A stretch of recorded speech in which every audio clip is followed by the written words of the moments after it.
We are here with the Hazards, and we're talking to the band today about their latest album called No Turning Back. Thank you guys for sitting down with us again. Hey, thanks for having us. Thanks. Yeah, so like I open it up every time, but this is your second time. Tell us who you are and what you do for this band. My name is Jeff, not from 21 Jump Street. Bass player for the band. The stoic one people keep saying. My name is Dro, but people also call me Dr. O, and some people also call me Darius for some reason. But they call. Yeah, remember that? But I play guitar and I do vocals. My name is No, just kidding. I'm Jack. I'm the singer. I play the triangle sometimes. I also play the guitar on my free time. Yeah. I'm Carlos, and I play the drums, and I'm the oldest one. Fun fact. I had a question I was thinking on the way over here. Like, if you were to put this record in a record shop, what category would it be placed in? I would say definitely, your underground punk, but also like it's not just straight punk. It's like, we have elements of like alternative or hard rock or indie music. It's kind of difficult to kind of pinpoint exactly. I'd say alternative is the perfect umbrella. It's alternative, but I would say it could probably be classified under that underground punk. Like if you go to Amoeba, and you check through the sections, especially like the underground stuff, like you'll definitely find it there. That's where I would. That's where I would see Discount. the discount section. Yeah, Bargain bin. we're on layaway. We're on discount. I will say this has been probably the longest recording so far that we've done, like within like starting the project and finally actually like just finishing it. It's been a long process. We've gone through a lot of experiences, just making the album, making it happen. Like a lot of tweaks here and there, a lot of events, and I think when you hear it, you're gonna hear all like the time and all the experiences that we had when writing these songs and just recording them. And yeah, that's what I have to say. You could definitely hear the time gap in the album. Like the opening song is the oldest one we've had since 2020. 2021. 21 or 22? I think it was like towards the end of 2021. I remember writing that in like October. Maybe. I don't think we played it until like 2022 though. Maybe. I know we did it after we finished recording. I know that. Yeah. I will say I am guilty of listening to this album over and over though. I can't always say that with all my songs. But with this album that we produced, I actually kind of like listening to a lot of these songs myself. Yeah, I'm a fan of myself. Definitely all that extra work that we put into it, all the like you said, going back and adding new parts and taking out new things. It definitely, like you said, you can tell. I feel like it sounds more like we've found our sound, our kind of footing and stuff like that, rather than like, okay, what kind of band do we want to be? It's like a little bit more cohesive, I feel like. Can you tell us a little more about Punk Shit? So Punk Shit was actually written by the three of us right here, me, Jeff, and Carlos. I remember he was out of town and we were just jamming one day, and we were just like, what do we got? Like what can we do that's productive here? So that riff, the intro riff, was something I've had for a while. I actually wrote that on an acoustic guitar. And I'm like, if it sounds heavy on acoustic, I think it'll sound heavy on electric. So that's my thought process sometimes. So we were just jamming it, and they were adding on to it, kind of like seeing like, okay, where can we like put something here, maybe change it up a bit. And then the chorus, I think he helped me a lot more with the chorus, kind of having like almost like that Black Flag. I had to yell at him not to change the chorus. He was like, no, I don't like it. It's a little too Black Flag. You better keep that. You better. It's too cool to change. Like we better keep that. Yeah. And then when we showed the song to Jack right here, like his voice just makes the song like just in your face, you know. Like I think that's one thing I love about, you know, Jack hopping on the vocals sometimes, like especially when a song like that, like when it's energetic, it's to the point. Jack's voice like is just, it hits you straight, you know, it hits straight in the face. And yeah, that's kind of how that song came about, and we like playing that song live a lot, you know. That's one of the good ones where we're just like, all right, we gotta hype this crowd up, you know. Believe it or not, I don't scream that much in real life, just when I sing.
So, what would you guys say is your top 3 favorite songs from this new album? Jeff, you wanna go first? No, I don't. I really like Cherry's Kiss because it's a really long one and it goes a bunch of different places and it's really fun to play live. I really like a song called Punk Shit because it's just like a 2-minute, like really fast punk song, kind of different from Cherry's Kiss. On the opposite side, super short, super quick. And probably the first song on the album, just because it's one that we've been playing forever, and it's really cool. It feels like a homie song, just because, you know, it's something that we can always go back to and be like, okay, that's where we came from. For me, top 3, I think, would probably be Graves. You know, that was the first single we put out, and it was one of those songs where, you know, at first we were jamming it and we kind of just forgot about it for a while. But then I remember I was at work and he sent me a message. He's like, hey, do you remember this song? And I'm like, yeah, I do. He's like, we gotta fucking record that. Like, why are we leaving that one out, you know? And I'm like, I don't know. Okay, let's do it. So we like fleshed it out more, put more lyrics, put like, you know, our little seasoning on it. And yeah, definitely one of my favorites. Made a music video for it with hanging out with PD, and This Is a Revolver. So shout out to those guys. Don't forget Andy. And Andy. Thank you, Andy. He was great. Shout out to great in the video. with the bottle. Great in that video. Second one would definitely be Cherry's Kiss because I think that one's like kind of like the fine line of punk and alternative kind of sounding. And I remember also just writing the song. We were like literally at the park after work, me and Jeff, and I was showing him this idea for a song that I wanted. And you know, he was helping me flesh it out, brought it to these guys. And I think that riff, the opening riff to that song, is a riff that I had since 2022. So a lot of these songs have taken a while to actually come to fruition. And I think the last song would probably be Mexican Standoff, because that's one of the songs we had on Sound the Alarm, but the re-recording, you know, like... Does that one count? I mean, I'd count it, you know, it's a new version, whatever, you know. I think that's 4 songs. No, Graves, Cherry's Kiss. Oh. Can I just roll it back real quick? Yeah, go ahead. You go to Parks? Yes. I didn't know that. I'm not in my house all the time. Like, I go out. I'll let you choose, Jeff. You don't like any of these songs. You can go. You can go. So I'm gonna. I think Graves is awesome. Graves, like, is like the perfect song off the album. All four of us just locked in, perfect. Even the little 808 drops we put in there for the breakdown. Shout out Jeff Bowler. Jeff is awesome, not me, our mixing guy. Punk shit is amazing. That one's so fun. It's probably that chorus is probably the funnest chorus we've ever played. Always love playing it. For me, it's hard. I think the closer of the album, that long kind of. We changed the title to? That one was No Other Way. No Other Way. We used to call it Moody because we like to have a bunch of working titles until we get the final one, which is always to like the very last second, and then Literally. we think it's Again, that's when we like right here, like we just changed the title of the intro, of the album right here. Whatever you see as the official title, it is not what we call it. literally Yeah. uploading the album. I asked these guys, hey, so what are we calling this song? Because this is the last thing I need to upload. Or like, I think I just chose the titles. Like, he says No Other Way, No Other Way. You're like, yeah, cool. Like, okay. No. it's a cool name. Yeah. Yeah. Like you might have like that song like written, but then you're like, all right, what is the proper title for it? And you're just like, well, we don't know. We don't know. I just like playing this song, I think I'm gonna agree with Carlos. Cherry's Kiss is probably one of my favorite songs to play because, like you said, it's got a lot going on. It's also very long, like my priest used to tell me. I also really love Moody because that one's also just really fun to scream into and sing. And I don't know how to sing, but I like doing it on that song. Yeah, I got maybe one more song. It's got to be a tie between. Oh man, I don't know. They're all really, like I said, I love listening to the whole album. Like I can't choose just 3 songs.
So you mentioned one of the challenges was coming up with the song names. Were there any other challenges that you guys encountered while recording this album?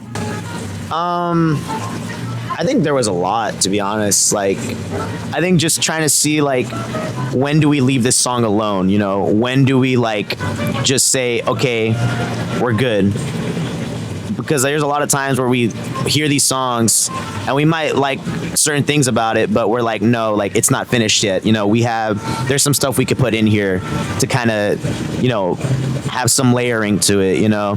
So I think maybe that was like the biggest challenge, is like knowing when to stop. Because like, I think when your minds just keep working, like this would sound really good on it, or maybe this would sound really good on it, it's never going to stop because you just want to add so much to it. But there comes a time where you're like, okay, we got to chill out. You know what I mean? Not only that though, there would also be days where like we would go in the studio, we would like record something really good and be like, all right, yeah, I think that's it. And then like the day after, it'd be like, you know what? No, I could do that better. There's something different I can do there. And we'd have like ideas coming back to us, and we'd go back and record the same song like 50 times. Yeah, I think the biggest challenge was like challenging ourselves, because I think when it came to our previous recordings, sometimes we kind of just would accept it at face value and be like, yeah, that's cool, you know, that's good. But I think in this one, you know, with the amount of time we were taking on it, we're like, okay, we're coming to the studio, let's make use of the time that we have, you know? Let's try to see what else can make this song, you know, better, you know? I think one of the challenges for me was like trying to capture the right feel for the song, because like I feel like our stuff translates really different when we play it live than it does, you know, on the album. So like trying to capture that live sound of like having a live band, we like at least a couple of times we had to go back and just totally scrap the song and like start again, just because like it didn't feel right. So having to like capture that, like, okay, this actually feels like it does when we play it live, is like really hard to get in the studio. So kind of having to figure that out and how to do that right every single time was pretty tough for me. That was the hard part. All the above. All the above. Also, don't forget, the other challenge that we had to face was that vending machine that kept taking our money. That was one of the other challenges. Yeah, the studio snacks are. The studio snacks. Can you tell us, speaking of the studio, can you tell us where did you record this album? So initially, we started recording this album, I want to say, in Long Beach. It was a practice studio of Cosmic Kitten, and Zach, the drummer, was really excited that we were going to do an album, and we wanted him to do it. So we started in their practice space in Long Beach, where they had like this whole like mixing board, and that's where they would do like some of their recordings. And in the middle of that, they were saying that we're going to move all this stuff to a new space in San Pedro. So that's where we finished all the recordings right there in San Pedro. You know, all the songs like from, I don't know, I think we kind of redid all the songs on San Pedro. Not all of them, but like we still had the stuff from what we did in Long Beach, but we resumed in San Pedro after that.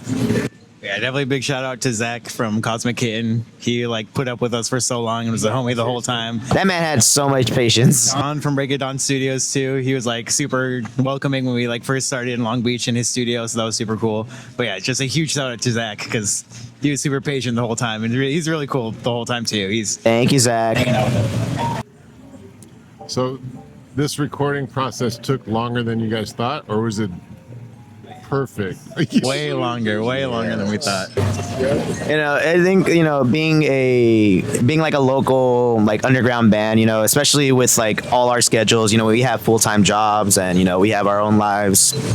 Sometimes just finding the time to like meet with each other and just getting the ball rolling can be a challenge, you know, within itself. So, you know, there's times where we said like, okay, we're gonna have the album finished by this time, and then that wouldn't work out. We're gonna have the album finished by this time.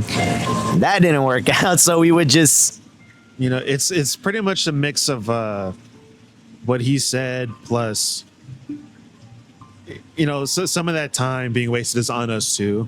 But then, you know, life just gets in the way sometimes, and there's nothing you can really do about that. Plus, Zach is in Cosmic Kitten, and we had to take a month off because they had a tour to do. Yeah. I think they went on tour twice in the middle of the album being recorded. By the time we finished it, I think We so. went on 2 different tours. and then we finished. And then we finished the album. Spending so much time, it's a double-edged sword. Because for one, yeah, we should have been done a long time ago. But the extra time allowed us to really listen, going, and be like, we could, yeah, okay, let's touch that again. We should probably redo this. Hey, I played this better now, so let me try. And there's a couple songs on bass. I'm like, when I first played it, I'm like, it's cool. But then, like, I swear it was like a year later. I'm like, okay, I play this way better now. I'm gonna go back. It was to the point where I just told Zach, hey, give me that bass. We're gonna run through everything again because I'm definitely a lot more comfortable now, and I think I can get a better feel for it. So Lots of trial and error. in the end, it worked out. In the end, also Zach had a bunch of cool gear Yes. for us to use. Shout out to the EVH. Yes, the EVH was my favorite amp. I still want that amp. If you don't want the amp, Zach, and you're selling it, let me know. I will buy that off of you.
So what would you say is the difference between this album versus the previous album?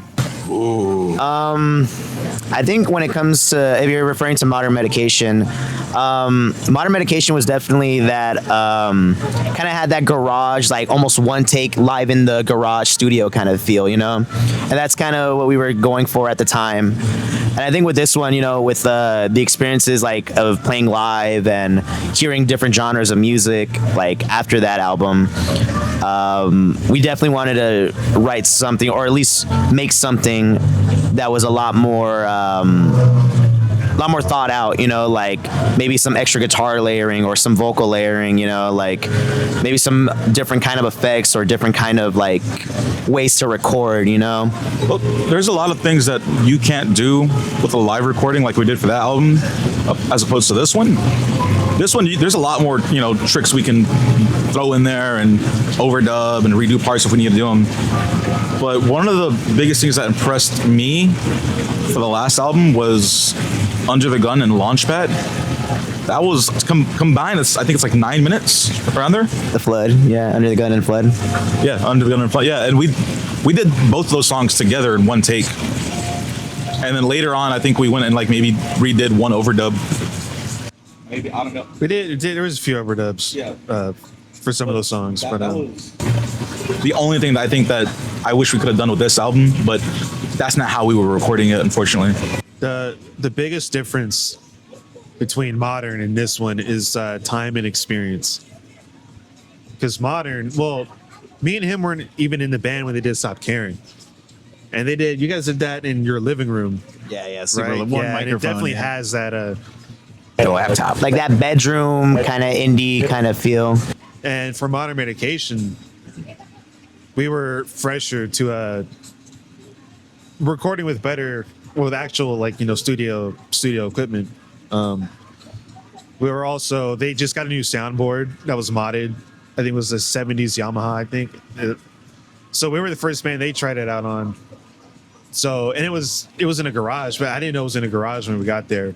It was spacious garage, mind you, but I was also surprised how clean everything sounded too. Yeah, like, that sounds great. considering their amps were next to each other, going off at the same time. There was like one, I think, piece of wood in the middle to separate, and then the drums, bass was DI'd, so that was an. So going from a garage to the studio had to be a big change to you. So by the time we did this one, we were definitely, because we did an EP in between too, so that was a different recording process. So in that span of like 3 to 4 years when we started recording this new one, it's like we had more familiar with what to do, like overdubs and going live and, you know, clicks and whatnot.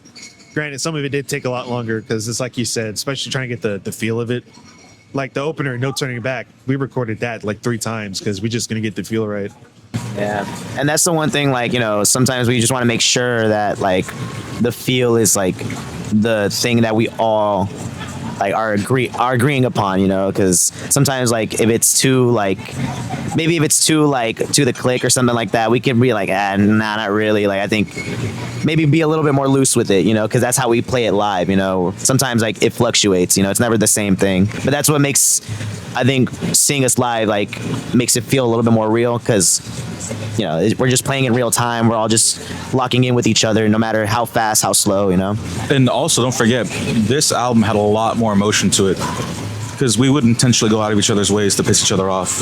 Yes. Yeah, not only was it a long recording process, it was a long writing process. Like, we took so long to write these songs.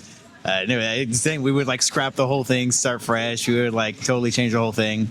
But I think what I said earlier, I think the big difference is like it sounds more cohesive, more like a Hazard's album rather than like on the other album. It'd be like, okay, I get told this song was written by someone, this one was written by a different person. I feel like this one kind of blends together, all like, okay, this is like one band now. So I think all the time that we spent fighting in the writing process kind of helped with that, because I think it paid off. We just try to get the best out of each other in the end of the day.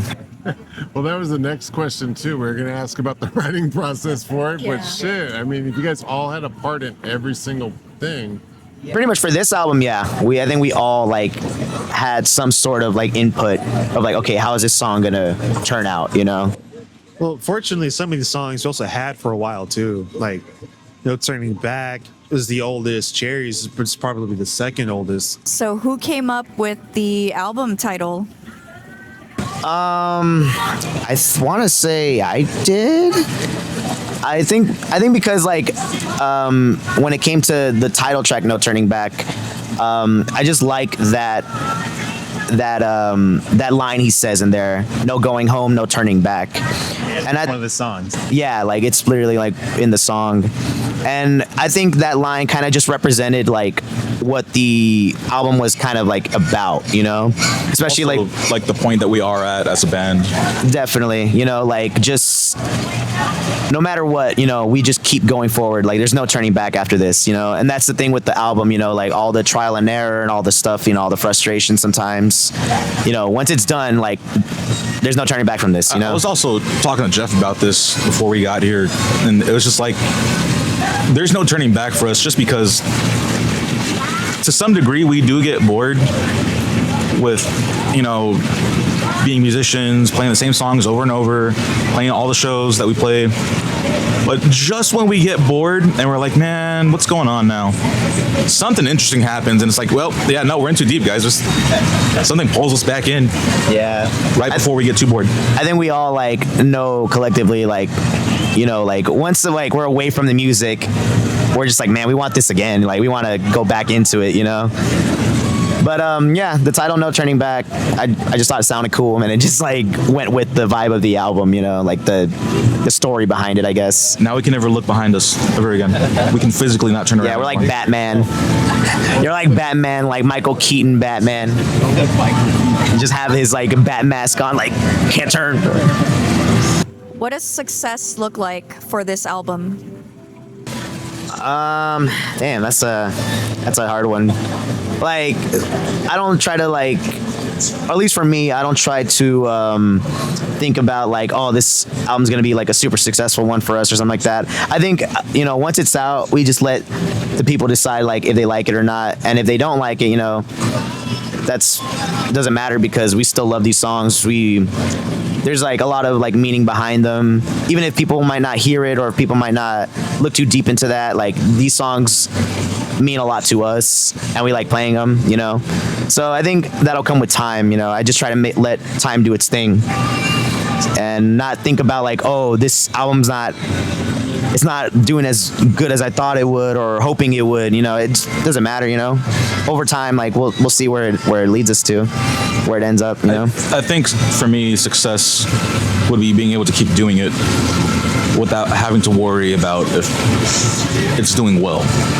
You know, like I love doing it just for the sake of doing it, and I think anybody in our shoes and on any stage should do it for that exact reason. We love to do something. Yeah. I mean, as much as like it is, like we want the people to enjoy it, I think it's super important that like we also kind of are happy with the product. So I think success for the album would be kind of like, you know, something that all four of us finally came to agreement with, which is cool. I mean, I know we're making a big deal out of it, but like we all really love these songs, and we all like got really close writing this album, and so we kind of hope that people kind of feel that and that comes across and everything. So this album brought you guys closer together as a band? I think so. Yeah, we also got very intimate in the middle of this album. We got to sleep in the same room for a couple of trips going on tour. It was great. Apparently these guys can't handle the sound of snoring. Can you? Can you guys? We're not going to tell that story on camera. He is downplaying it so much. I slept through it fine. He was awake. He was never asleep, because we woke up. He's on his Steam Deck, just like it wasn't even asleep. God forbid I play video games on tour. It bothered him. He wasn't asleep. I think I was probably the deepest asleep. Like, bro, I could sleep, bro. I was dead asleep. If there's an earthquake happening, I'll be sleeping. I'd be like, what happened? We're tossing you out the window on a mattress. Should do that anyway. Just be funny. So where are we just going to be able to stream it, or are we going to be able to hold it? We do plan on making some physical media for it, because, you know, I think physical media, especially nowadays, like, is always such a cool thing to have when it comes to, you know, your favorite band, your favorite local bands, and we hope to make some physical media out of these. Vinyl, we do want it. Stay tuned, because we do want to make some vinyl record. Yeah, all that cool like retro stuff, like cassettes, vinyl, all that stuff. We kind of want to do some of that. CDs, of course. I guess CDs are retro now too, right? So some CDs, of course. Bump that shit in your CDs weren't car. retro to me. I thought CDs were still kind of cool. Crazy. But yeah, definitely physical media. We definitely want to produce some of that. That's the next step. Have your goals changed since we last talked to you guys? As a band, what are some of your goals? I guess like for me, like my goals like for the band is just kind of taking us to that next level. You know, sometimes like it's a little difficult. You know, just trying to keep the consistency, and I think maybe that's another goal. Just keep that consistency going. You know, when there's times where maybe I get a little lazy or I get a little. I doubt myself a little bit. Just keep pushing through it, you know? And who knows, maybe this might take us somewhere, each level, like just keep going up and up, you know? And maybe that's my goal, like just make sure we're still doing this, we still love it. We got more eyes on us hearing the music and they love it too. That'd be my goal, you know? Just getting to that next level each time. My goal is to survive. No, no, I think for me, the next goal I have is learning how to do better harmonies, specifically with Dro. And we're also planning on getting getting that root, that third and that fifth in there. I'm gonna need Jeff to pull some legwork on that. We're gonna get him a mic at some point. He's got a very good baritone. Yeah. He's gonna take the lower end. We're gonna sound like Queen. Double bass. Definitely not Queen, but I will settle. I will settle for Al. You're doing Roger. Allison Chains is cool too. Carlos can sing too. So if all four of us sing, Punk harmonies. maybe like Mastodon. Lockdown. watch out, local DIY bands. All four of us start singing, bro. This is not even our full power yet, bro. This is even our final form. Our final form, bro. We're like a Super Saiyan 2. All right. I feel like, of course, our goal always kind of stays the same. Yeah, just keep on going forward, keep on going up. But one cool thing about it is that we always like keep our options open. I feel like most of the goals that we are kind of see like kind of come up to us, we'll see like a cool contest or battle of the bands or something like that, and we're like, okay, we're gonna do that, and we kind of find out last minute, and then we always, I don't know. It's so that we always keep our opportunities open. And, You know, it's part of the experience. You know, like what to do and what not to do. I think winning an award too would be cool. Oh. Be awesome. I mean, some paper doesn't hurt. get a little cheddar cheese. For me, it's like I look forward to the innovations, because for the longest I just used like a 4-string. I probably did bring this up the last one, but now I've added a 5th string, so incorporating that extra low in there.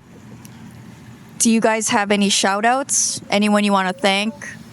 I would like to shout out, our friends in This Is a Revolver, Nikki and Rudy, for always just believing in us, and they were a big help, supporting us in making this album, the music video for Graves, they helped us a lot with that, and I always appreciate them. Andy, who's been like our biggest supporter, has been waiting for this album for like the longest, and he was in the music video, so shout out to him. Also on the single cover for Graves. He's also on the single cover for Graves. And shout out to Zach from Cosmic Kitten for actually having the patience and wanting to work with us on this album. So thank you, man. Jeff Bowler, for mixing and mastering pretty much all our projects, the Modern Medication, Sound the Alarm, and now this one, So shout out to Jeff Bowler and just all our friends who, still come out to our shows, still repost our social media things. Shout out to the fans, I think, more. Shout out to the fans who, we get, along the way, who stick with us for the ride, who love the music, who love, just supporting the scene. Thank you guys. Also our partners that support us too. Yeah, I know it's in there like 3 times, but huge shout out to Zach. I mean, we couldn't have done this without him. He really put everything together, and then it was awesome, man. He put up with so much, and it's awesome. he made a great product with us. Shout out to you guys for doing this with us. Always being so supportive and showing up to the shows. You guys are awesome. I think we're good. Yeah. I think we're good, you know? He thinks. All right, you know what? Blast that album when it drops. And Hey, I'll stop you right there. All right. But I listened to those 9 songs, I think it was on repeat for an hour and a half. And there's not many times you can listen to an album and keep on listening to it. I was like, dude, I love it. You don't even know the title. Yeah, and I'm like, I love it. It's just so crazy. But it's like listening to that album, even on the way here, we listened to it too, just to sit there and be like, this is it. I felt like I was at the show. That's one good feeling I get out of it. And you can't say that about every album. I mean, there's artists out there that make good albums, but I only like 3 songs on that album. I don't care about the other 7 songs. You know, but this is 9 songs that hit one after another. And the order you guys put them in, I hope you keep it that way because it flows just right. It gets you down and then brings you right back up and then drops you at the bottom. And you're like, Roller coaster. this shit, man. Huge battle we Sorry, that was another discussion we had. the track listing. Yeah, one more shout out, 3 more shout outs to these guys here because Shout out to PD. yeah, That was someone I'm like, I feel like I'm forgetting someone. Oh, yeah, shout out to PD. PD, man. Shout out to him. and yeah, shout out to these guys because it's super easy for me to be like, oh, that's good enough, let's move on, and they like really push me to be like, no, we got to do this right. Let's go back and do the whole song if we have to, and that's something that I had to like really like kind of learn to be like, okay, let's fucking go back there and give my all again. So. I know they hated me. Let's get him out of the way first. But I mean, as much as Zach had to put up with it, like these guys also had to put up with my shit and everything like that. And so shout out to these guys because yeah, they really pushed me to my limit, and that's awesome because Good. I mean, That's what you need. it's like I give you a 9 for it because you still got hella room to improve, right? Never think that you're a 10. Perfect. Because I mean, this album's fucking great. But you guys are gonna grow off of this album and just do on better. They do call it practice, not perfection. exactly. Off the dome. Yeah, don't get your heads too big, but shit. Hey, there's levels to this, man. We're just See? Yeah. 2-ply, 1-ply. I use 4-ply when I cry. All right, guys. Thank you guys for doing the interview with C Squared, presented by Disarray Magazine. Thank you guys. We love Disarray. We love C Square. We love y'all. Which camera am I looking at? That's 9 songs.